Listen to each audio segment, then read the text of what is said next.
Estaba leyendo Invisibilizados, una experiencia, la verdad, muy interesante, de la gente del Mate y de Nexo. Es el primer número. Está dedicado a Jorge Ricardo Massetti.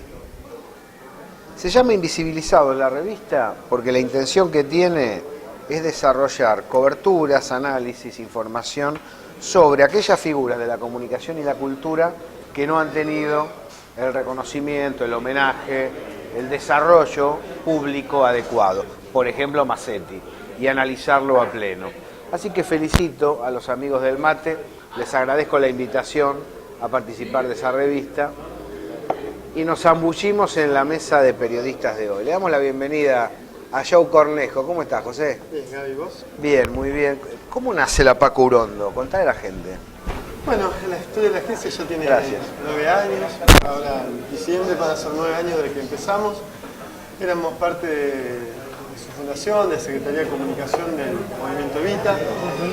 Bueno, nosotros entendimos que además que la batalla en el plano comunicacional iba a ser crítica en los años venideros, también entendíamos que la lógica de comunicación orgánica, los espacios políticos era muy importante, pero que lo que faltaba era construir un espacio que pueda vertebrar todas las comunicaciones orgánicas de los distintos espacios. Y en ese sentido, trascender un poco la bajada línea clásica, ortodoxa, la ventana que está bien que toda organización tenga para mostrarse lo que hace, que lo que había que construir era también acompañar, complementar con espacios donde se integren todas esas líneas comunicacionales. A partir de ahí arrancamos difundiendo experiencias de muchas organizaciones políticas, lo fuimos ampliando e incluso trascendiendo el kirchnerismo mismo, porque nos parece que algunas luchas, por ejemplo, la de la izquierda más radical en algunas fábricas, o de sectores de la CGT que hoy no suscriben al kirchnerismo, pero que su batalla contra el Chin, por ejemplo, es reivindicable, tienen que tener un espacio de comunicación que los muestre. O incluso algunos espacios no politizados, como es en el caso de los saqueos, que muchas veces es la única forma de manifestación que tienen los más castigados de la sociedad, que no tienen un sistema de organización política institucionalizado y que todo el sistema comunicacional, aliado o enemigo, los estigmatiza. Vos sabés que cuando uno ve el conjunto de la labor que desarrollan los compañeros, se encuentra con, además de la calidad del material, la cantidad de público. Es decir, hay público. Después podemos discutir volúmenes, porque también podemos relativizar la lucha por un primer puesto en un ranking o en un rating. Pero lo que es indudable, lo que uno siente en la audiencia, en los lectores, en los espectadores, es la presencia de toda una zona de la sociedad que recala sobre esa región informativa por fuera, tanto de los privados tradicionales. Acá estamos viendo los títulos forzados de La Nación, ¿no? Mala señal para Dilma, su triunfo asustó a los mercados. El triunfo asustó a la nación, que es distinto. Nosotros festejamos que así sea. Pero también de la comunicación estatal, ¿no? Es decir, da la sensación que hay toda una faja de público que considera que tiene que haber una voz más ligada, más porosa a la comunidad y que plantee tanto la situación de defensa del proyecto nacional y popular fundamentadamente, con información certera, con análisis de fondo, pero también los cuestionamientos que resulten necesarios hacer, abrir el juego de la polémica. Porque si yo no puedo polemizar y decir, bueno, está bien o está mal designar a Fábrega, un liberal, al frente del Banco Central. Después pasan las cosas y vos decís, bueno, pero nadie analizó esto. Nadie dijo nada, claro. Cuando en este mismo espacio nosotros recibimos las informaciones que decían que la primer declaración de Fábrega cuando fue designado fue no a la emisión y no al gasto público, decimos, estamos sonados. Argentina tiene condiciones para emitir moderadamente y tiene condiciones para tener inversión social sin necesidad de generar inflación. ¿Por qué Fábrega dice eso? Porque tiene origen en otra raigambre teórica. Si no debatís eso, no podés entender el presente argentino. Es más, creo que debilita la perspectiva de apoyo al proyecto nacional y popular. Yo tengo la sensación que el rol de la PACO, como tantos otros medios de compañeros, es la de respaldar críticamente en el mejor sentido, no respaldar por fuera o tirar piedras o objetar a las figuras centrales del proyecto, sino decir, razonemos lo que estamos viviendo. Sí, mira, y Martín, dos o tres cosas. Yo siempre, y lo hemos expresado en otros debates, que por suerte nos hemos cruzado gracias también a tu generosidad de invitarnos recurrentemente a charlar. Yo siempre fui muy autocrítico con respecto a los medios populares, con respecto a nosotros, en cuanto a nuestra llegada en términos de masividad. Pero la verdad es que, sobre todo en los últimos años, y viendo cómo ha evolucionado el sistema de medios, a mí me pareció un fenómeno muy eleccionador la experiencia de Infobae, ¿no? Que esto es una herramienta manejada por Haddad, un personaje oscurísimo, como ya sabemos, que pues está bien, Haddad tiene 2 millones de visitas diarias. Entonces, bueno, más allá que yo no estoy de acuerdo, el tipo ha construido un cañón. Existe. Pero vos empezás a discriminar, pues me decía alguien que trabajaba con Haddad, digamos, entonces, y sospechado, digamos, de que puede estar falseando los números, me decía, sí es cierto, dice, tiene 2 millones, ahora, 1/3 es deporte, otro tercio es espectáculo. Claro, entonces ya empezás a desgranar y a achicar, y decís, bueno, está bien, te quedan 600, medio millón de visitas diarias, que es un numerazo, pero, claro, entonces, ya con ese número empieza a dejar de convertirse en un medio de masa. Entonces lo que tenemos que disputar, por lo menos en esta etapa, y en eso sí yo creo que hemos avanzado notablemente los últimos 5 o 6 años los medios populares, es en el tema de la agenda, en el tema de cómo logramos llevar adelante las primeras noticias, cómo si objetamos algunas, si ustedes en su momento objetaban fábricas, si nosotros objetamos la devaluación, digo, si algunos temas van ganando, van reconstruyendo, para utilizar un término que vos también solés usar mucho, un pacto con el lector, con el espectador, con el oyente. Si nosotros somos sinceros con ese lector, si sabe que no lo vamos a traicionar, si pasan los años y seguimos sosteniendo nuestra línea, entonces una parte de la agenda política, sobre la cual después los grandes medios de masas necesitan pararse. Trabajar deformadamente. Por claro. supuesto, operan y deforman, pero digamos, ya hemos logrado, hay una posición pero además, en los medios ¿sabes qué, populares. Joe? Y eso es un gran capital. El rebote. Porque también ese esquema que vos decís de Infobae aparece por un concepto de medición equívoco. Además, todas las trampichuelas que hacen. Vos fíjate que cuando, esta es una anécdota que he contado sobre todo con alumnos de comunicación, cuando Spielberg lleva su proyecto a los estudios de Hollywood, ¿no? La respuesta que le dan en aquel momento, después ya de algunos de los éxitos de Spielberg, es: no, todo el mundo quiere ver Rambo. Entonces el tipo vuelve y retorna, después de sacar unas cuentas, y le dice: están equivocados. Rambo está primero en el ranking, primero en la taquilla. Pero después, bueno, si hay 10 millones que ven Rambo, hay 8 que ven drama, hay 6 que ven cine de autor, hay 5 que ven comedia. Es decir, hay lugar para todos. No es que todo, que vos me digas, bueno, todo el mundo compra Clarín, todo el mundo ve tele. No, hay una faja. Lo que no se logró es lo que sí logran ellos, que es el rebote entre los medios hermanos, cosa que venimos trabajando con intensidad, en la cual tanto ustedes como nosotros hemos ido más de mano abierta hacia los medios compañeros, pero no siempre se da eso. A veces es más fácil tomar un medio tradicional e interpretar la información desde esa perspectiva en lugar de citar al medio amigo, al medio compañero. Este juego de espejos, juego de rebote, también habla del desarrollo de la popularidad de los medios propios. Con respecto a la visibilidad del medio hacia abajo, nosotros no tenemos problema, no tenemos plata. Ahora, lo que no tenemos es visibilidad del medio hacia arriba, donde funcionarios, sectores avisadores, digan, bueno, se puede canalizar recursos de este modo. Y hay una diferencia, pero yo no tengo nada que decir del público. El público nos acompaña, nos lee, opina, participa, llama a las radios. Donde estamos aparece. ¿Cuál es el problema? Eso no lo reconoce el funcionario, que muchas veces cree, como aquellos hombres de Hollywood, todo el mundo ve tal cosa.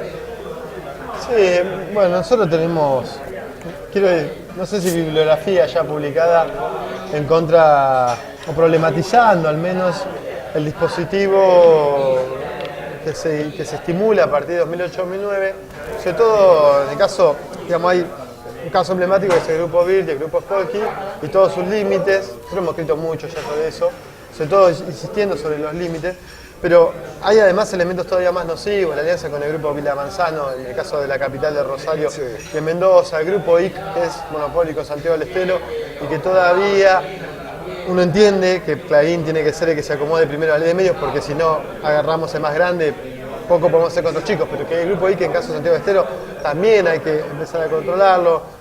Grupos menores, el caso de la nueva provincia de Bahía Blanca, que tiene una honda tradición genocida, y que recibe pauta oficial. Hay muchos, el esquema sobre el cual se trata de romper la hegemonía a partir de 2008-2009 contra Clarín y sus aliados menores, por el caso de la Nación, tuvo muchas falencias. Uno entiende la racionalidad de Estado que hace que se apoye eso. Lo que pasa es que lo que nosotros hemos insistido año tras año es que es pan, en el mejor de los casos para hoy, y mucha hambre para mañana, porque es Pero el además, sistema de medios. ¿por qué unilateralizar la apuesta? A mí no me preocupa que Spolsky y Birz tengan un fragmento y vos digas, bueno, apuntá por ahí. Claro, apuntá por ahí, no hay problema. Ahora, ¿cuál es el sentido de todos estos que están trabajando bien desde una perspectiva más nacional popular? No reciben nada. Hay una distancia muy apreciable. Una cosa es decir, repartís hasta inequitativamente, lo acepto, en toda esta franja. Impulsás esto, pero tenés la perspectiva de darle aire a la otra faja. Ahora, todo y nada.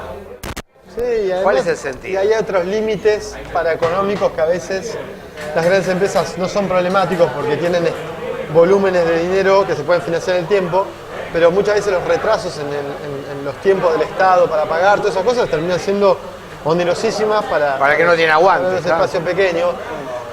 Digo, así todo, por eso vuelvo a lo que yo te decía antes, yo creo que en vamos a llamarlo periodismo de autor, para hacer la comparación que vos llamabas de cine recién, el periodismo nacional popular, digamos, que tiene un perfil muy de autor, muy de líneas, de gente que ya tiene una reconocida y larga militancia, en el caso tuyo, vos como persona, o en el caso de colectivos, como es el caso nuestro, digo, todos somos parte del colectivo del cual militamos, pero creo que sí hemos logrado un determinado posicionamiento, y creo que ese posicionamiento es muy valioso en términos de la finalidad del mandato presidencial de Cristina Fernández de Kirchner en diciembre del año que viene, porque nosotros lo que entendemos es que se viene un escenario de protorresistencia y nosotros ya estamos acostumbrados a vivir de esa manera, entonces que nosotros podamos mantenernos con esta capacidad de fuego en escenarios que debería ser adverso para nosotros, pero en realidad donde nos vamos a mover más cómodos, va a terminar, digamos, es una buena plataforma sobre la cual seguir potenciando los medios. Porque el diagnóstico que tenemos, que es común, tanto la señal como la Paco Urondo, es que este es un gran gobierno. Claro, por supuesto. Es decir, no estamos No, partiendo el mejor desde Perón para acá. denos herramientas para oponernos, no, al contrario. A decir verdad, si uno traza un cuadro comparativo, estos 10 años que hemos vivido son comparables al 45-55, pero además han tenido crecimiento del Producto Bruto Interno, recuperación de empresas públicas, rol del Estado en la economía, rol de la política, presencia juvenil en la política, derechos humanos, una serie de elementos claro, sorprendentes. Latinoamericanismo. Y han recibido por eso las críticas tradicionales de la oligarquía con una enjundia fenomenal, ¿no?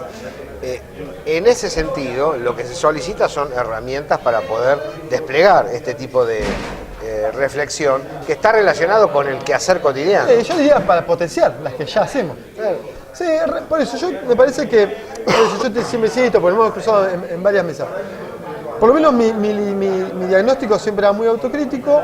Yo creo que ya no, yo creo que tenemos un considerable poder de fuego, digamos. Existimos, sí. Existimos, hemos logrado, incluso para los medios masivos, que los tipos nos citen. Digo, que ya, tipos que nos odian. Bueno, vos que, has sido invitado a TN, ¿no es cierto? Sí, 2 veces. Que los tipos tengan que pervertir nuestro mensaje. Y no para cambiar tu discurso, sino para decir lo que vos pensás. No, incluso en esos escenarios uno queda todavía mucho más ortodoxo, digamos, Claro, porque claro. no va a ir a TN a problematizar un gobierno que uno se siente Defiende, parte, claro. un compañero, claro.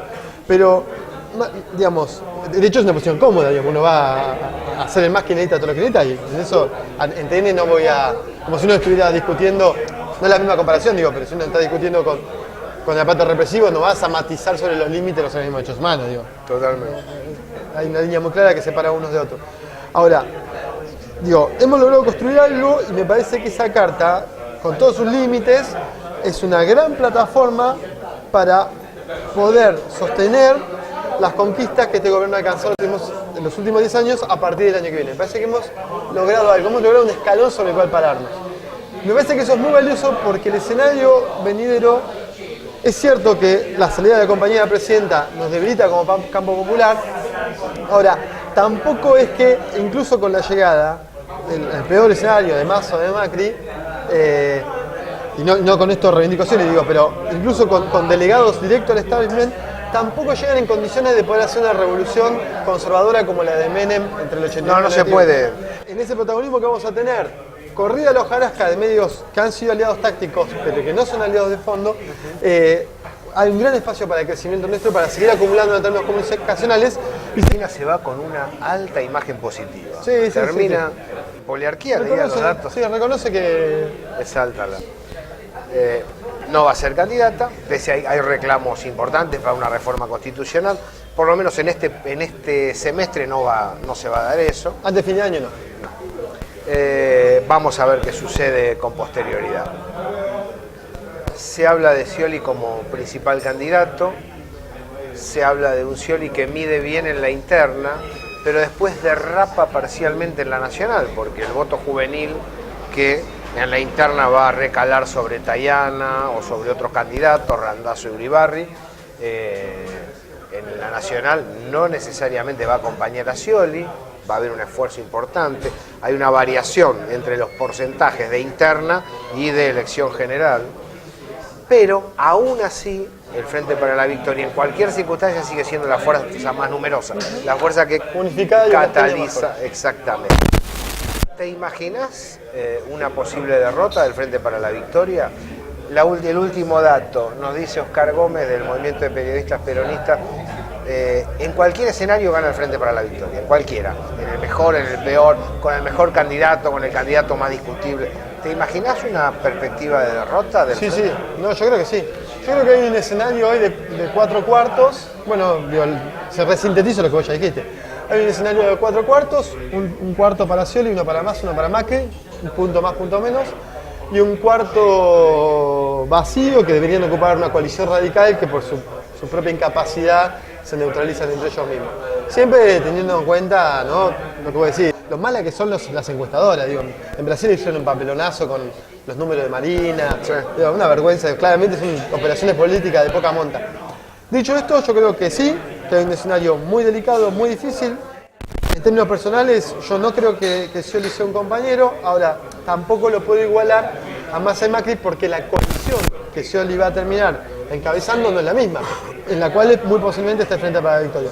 Dicho esto, me parece que con el escenario que tenemos hoy, con este escenario que existe, no hay reforma constitucional, no es Cristina Fernández la candidata a presidenta, en ese escenario yo lo que creo es que si es Scioli el nuestro, entonces digamos, lo más inteligente para el Frente para la Victoria sería que Scioli sea el candidato a presidente, que ya es un poder muy importante en un sistema presidencialista como el nuestro, pero que todo el resto de las candidaturas esté vinculado a compañeros que contener al espacio, sostener las conquistas que hemos alcanzado, y que la llegada de Scioli sea un presidente que gane las PASO, que digamos, no sea un presidente que gane contundentemente como fue el caso de Cristina en 2011, porque eso sí habilita un escenario donde se autonomiza para tomar política. Exactamente, una cosa es ganar la primera vuelta y otra pero podemos cosa, perder, si vos decís cosas, sí podemos perder. Y otra cosa es ir a la segunda. En la segunda o contenés multitudes, masas y corrientes, o tenés serios problemas porque, claro, no los une el amor sino el espanto.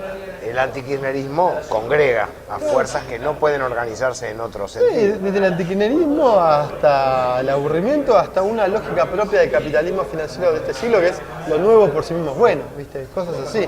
Nosotros que somos reivindicantes de nuestra tradición histórica, peleamos también contra una filosofía creada en Europa Occidental donde lo bueno por sí mismo es bueno, lo nuevo es bueno, ¿viste? Y eso debiera ser problematizado, pero bueno, contra eso peleamos y hay gente que vota así. Bueno, también habla de nuestros límites en ideologizar. Dicho esto, yo creo que sí, que hay un escenario muy peligroso que el Frente para la Victoria puede perder, y que si bien, de vuelta, Scioli no es un compañero, no es lo mismo Scioli que Massa o Macri. Ahí está la batalla cultural y comunicacional en el medio. Donde estamos muy bien parados, estamos en un gran momento. Joe, felicitaciones por el trabajo que hacen en Gaby, la gracias Paco, por siempre un placer que estés invitarnos y bueno, el caso tuyo, el caso de Martín García, el caso de César Díaz, digo, gente que nos ha acompañado y nos ha enseñado a hacer periodismo y que siempre estamos agradecidos. Un placer que estés aquí.